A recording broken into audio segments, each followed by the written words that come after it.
أبدأ بذكر الله قبل بدع الحروف، ومن بعدها صلي وسلم على النبي. يا مرحبا بكل الحبايب والضيوف، ترحيب يا صلى الثريا والجدي. باسم أم فهد مرحبا واهلا ألوف، بضيوفنا وكل الأهل والقرايبي، بضيوفنا وكل الأهل والقرايبي، بضيوفنا وكل الأهل والقرايبي.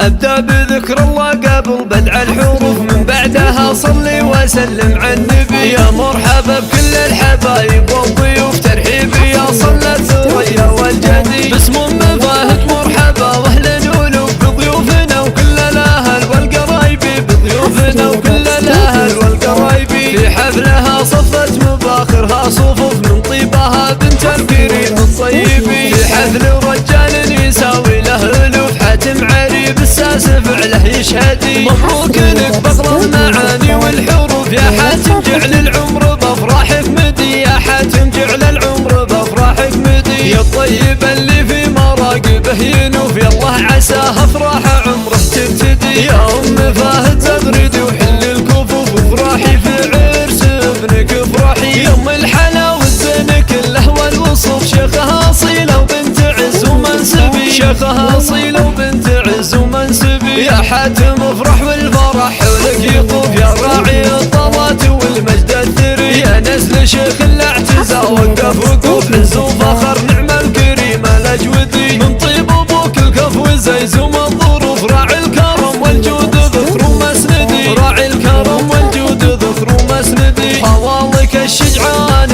هم السيوف، نعم الرجال اللي تضد المعتدي. وعمامك اهل الجود والعالم تشوف، ومن لهم في الطيب راي ومقصدي. ومبروك يا حاتم عدد وابن القلوب، مبروك لك يا راعي الكفاء الندي. أبدأ بذكر الله قبل بدع الحروف، من بعدها صلي وسلم على النبي. يا مرحبا بكل الحبايب والضيوف، ترحيب يا صلى الثريا والجدي. باسم أم فهد مرحبا واهلا ألوف، بضيوفنا وكل الأهل والقرايبي، بضيوفنا وكل الأهل والقرايبي. في حفلها صفت مباخرها صفوف، من طيبها بنت الكريم الطيبي. في حفل رجال يساوي له ألوف، حاتم عريب الساس فعله يشهدي. مبروك لك بقرا المعاني والحروف، يا حاتم جعل العمر بافراحك مدي، يا حاتم جعل العمر بافراحك مدي. يا الطيب اللي في مراقبه ينوف، يالله عساه افراح عمره تبتدي. يا ام فهد تغردي وحل الكفوف، وافراحي في عرس ابنك افرحي. يا ام الحلا والزين كله والوصوف، شيخها اصيله وبنت عز ومنسبي، شيخها اصيله وبنت عز ومنسبي. يا حاتم افرح والفرح حولك يطوف، يا راعي الطلات والمجد الثري. يا نزل شيخ